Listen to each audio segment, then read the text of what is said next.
Hello दोस्तों, मैं स्वागत करता हूं आपके अपने बी स्मार्ट यूट्यूब चैनल पर। आज हम इस वीडियो में नागरिकता क्या है, किसे भारत की नागरिकता मिलती है, किसे नहीं, नागरिकता प्राप्त करने के लिए क्या प्रावधान है एवं नागरिकता का भारतीय संविधान में क्या स्थान है, इन सभी विषयों पर चर्चा करेंगे। आइए चलते हैं।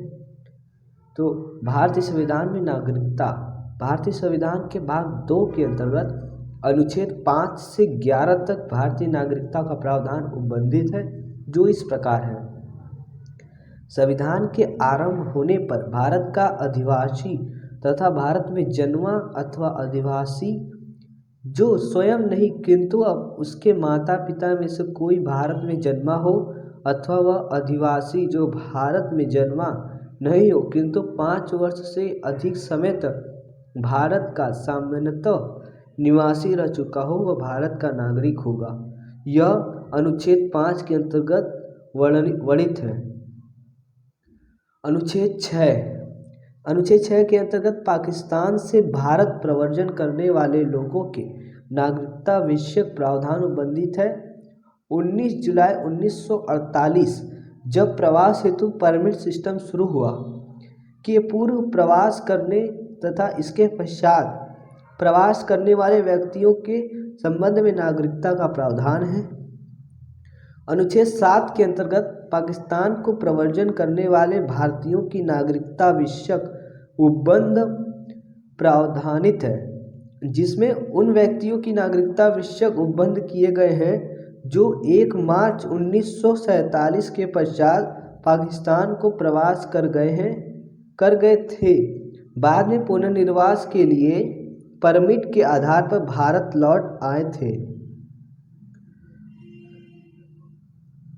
अनुच्छेद 8 के अंतर्गत भारत में जन्मे किंतु विदेशों में रहने वाले व्यक्तियों को नागरिकता का अधिकार प्राप्त करता है, बशर्ते उनके माता या मातामही का जन्म भारत में अधिनियमित 1935 में यथा परिभाषित भारत में जन्मे हो।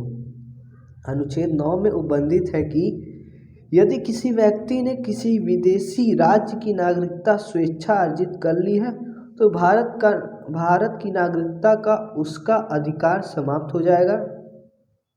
अनुच्छेद 10 के अंतर्गत नागरिकता के अधिकार का बना रहना उल्लिखित रहता है, अर्थात किसी नागरिकता का अधिकार संसदीय विधान के अलावा किसी अन्य रीति से छीना नहीं जा सकता। अनुच्छेद 11 के अंतर्गत संसद को नागरिकता के अर्जन, निसर्जन और नागरिकता से संबंधित अन्य विषयों के संबंध में विधि बनाने की शक्ति प्राप्त है। भारतीय नागरिकता की प्राप्ति, किसी व्यक्ति को भारत की नागरिकता कैसे प्राप्त होगी, यह हम पढ़ेंगे। संसद में अनुच्छेद 11 में प्रदत्त शक्ति का प्रयोग करते हुए 26 जनवरी 1950 के पश्चात भारतीय नागरिकता की प्राप्ति का प्रावधान उल्लिखित करने के लिए 1955 में नागरिकता अधिनियम बनाया, जिसके अधीन नागरिकता प्राप्ति का प्रावधान निम्नलिखित है। पहला, जन्म से नागरिकता की प्राप्ति। 26 जनवरी 1950 के उसके पश्चात जिसका जन्म भारत में हुआ हो वह भारत का नागरिक होगा, अर्थात 26 जनवरी 1950 के पहले जिस व्यक्ति का जन्म हुआ हो भारत में वह भारत का नागरिक कहलाएगा। दूसरा, वंशाक्रम अथवा नागरिकता की प्राप्ति। 26 जनवरी 1950 के उसके पश्चात भारत के बाहर जन्मा कोई व्यक्ति वंशाक्रम द्वारा भारत का नागरिक होगा यदि उसके पिता या उसके जन्म के समय भारत के नागरिक रहे हो, किंतु 1992 के संशोधन में माता के भारतीय नागरिक होने का विकल्प जोड़ दिया गया, अर्थात माता या पिता भारत के नागरिक हो। अर्थात 26 जनवरी 1950 के पश्चात यदि कोई व्यक्ति भारत के बाहर जन्म लेता है परंतु उनके माता या पिता में से कोई एक भारत का नागरिक हो तो वह व्यक्ति भारत का नागरिकता प्राप्त करने के लिए सक्षम है। तीसरा, पंजीकरण द्वारा नागरिकता की प्राप्ति। अनेक वर्गों के व्यक्ति विहित प्राधिकारी के समक्ष पंजीकरण द्वारा भारत की नागरिकता प्राप्त कर सकते हैं, बशर्ते पंजीकरण से नागरिकता प्राप्त करने के लिए आवेदन पत्र देने की तिथि 5 वर्ष पूर्व से वह भारत में रह सकते हैं। अर्थात कोई व्यक्ति भारत की नागरिकता प्राप्त करना चाहता है तो उसे आवेदन पत्र देना पड़ता है, और आवेदन पत्र देने के 5 वर्ष पूर्व से वह भारत में रह रहा हो। हमारा चौथा है देशीकरण द्वारा नागरिकता की प्राप्ति। कोई भी वयस्क विदेशी व्यक्ति भारत सरकार में देशीकरण द्वारा नागरिकता प्राप्ति के लिए आवेदन पत्र दे सकता है तथा निर्धारित शर्तों के आधार पर यदि केंद्र सरकार संतुष्ट होता है तो वह आवेदनकर्ता को देशीकरण प्रमाण दे सकता है। पांचवा, राज्य क्षेत्र में मिल जाने से नागरिकता की प्राप्ति। यदि किसी क्षेत्र का भारत में विलय हो जाए तो उस राज्य क्षेत्र में सभी व्यक्ति भारत के नागरिक होंगे। इस आशय की विज्ञप्ति भारत सरकार जारी करेगी। अर्थात युद्ध में जीते गए क्षेत्रों में रहने वाले व्यक्तियों को भारत की नागरिकता प्राप्त हो जाएगी। भारतीय नागरिकता की समाप्ति। किसी व्यक्ति को भारतीय नागरिकता की समाप्ति कैसे होगी? नागरिकता अधिनियम 1955 में नागरिकता की समाप्ति के विषय में प्रावधान है, चाहे वह नागरिकता इस कानून के अधीन प्राप्त की गई हो या संविधान के प्रावधानों के अंतर्गत प्राप्त की गई है।